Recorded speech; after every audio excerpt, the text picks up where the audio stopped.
Enzyme ना basically दो type की होती है। एक होते हैं सिंपल एंजाइम जो कि सिर्फ प्रोटीन्स की बनी होती है, एक होते हैं हमारे पास कॉन्जुगेट एंजाइम। कॉन्जुगेट एंजाइम में दो पार्ट होते हैं, एक पार्ट को बोलते हैं प्रोटीन पार्ट और दूसरे पार्ट को बोलते हैं non protein part. Conjugate enzyme का जो प्रोटीन पार्ट होता है उसके लिए टर्म यूज़ की जाती है एपो एंजाइम, और कॉन्जुगेट एंजाइम का जो नॉन प्रोटीन पार्ट होता है उसके लिए टर्म यूज़ की जाती है कोफैक्टर। अब cofactor has further two categories, one is organic, one is inorganic. Organic cofactor के भी दो पार्ट हैं, एक को बोलते हैं प्रोस्थेटिक ग्रुप, एक को बोलते हैं coenzyme. Means what, coenzyme and prosthetic group both are the organic cofactor. Sir फिर डिफरेंस क्या है दोनों में?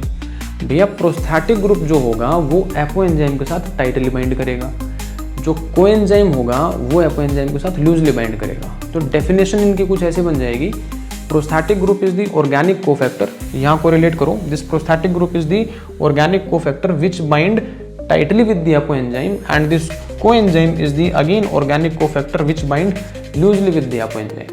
फिर इनके एग्जांपल्स याद करने हैं। प्रोस्थेटिक ग्रुप में एग्जांपल आता है हीम।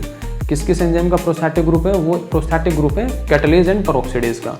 और कोएंजाइम्स के नीचे एग्जांपल आते हैं NAD, NADP, FMN, FAD।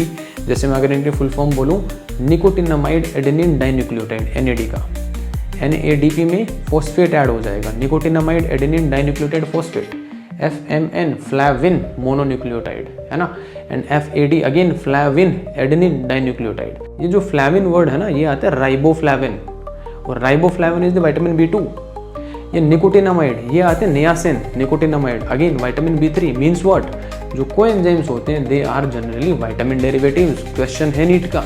Now cofactor का जो दूसरा पार्ट होता है उसको बोलते हैं सर इनऑर्गेनिक कोफैक्टर। अब इनऑर्गेनिक कोफैक्टर जो होते हैं they are basically metal ions, और ये मेटल आयंस भी एंजाइम की एक्टिविटी के लिए बहुत क्रूशियल है। फॉर एग्जांपल, यहाँ मैंने एग्जांपल लिख रखा है Zn2+। Zn2+ enzyme carbonic anhydrase और कार्बोक्सी पेप्टाइडेज के लिए जरूरी है, ठीक है।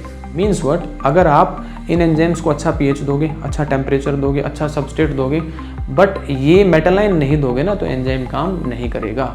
और इंपॉर्टेंट थिंग, ये जो मेटल आयंस होते हैं ये कोऑर्डिनेट बॉन्ड के साथ कंबाइन करेंगे with the active site of the enzyme and as well as with the substrate. So they are going to form coordinate bond with both enzyme and the substrate. काफी important flow chart है, please get it ready.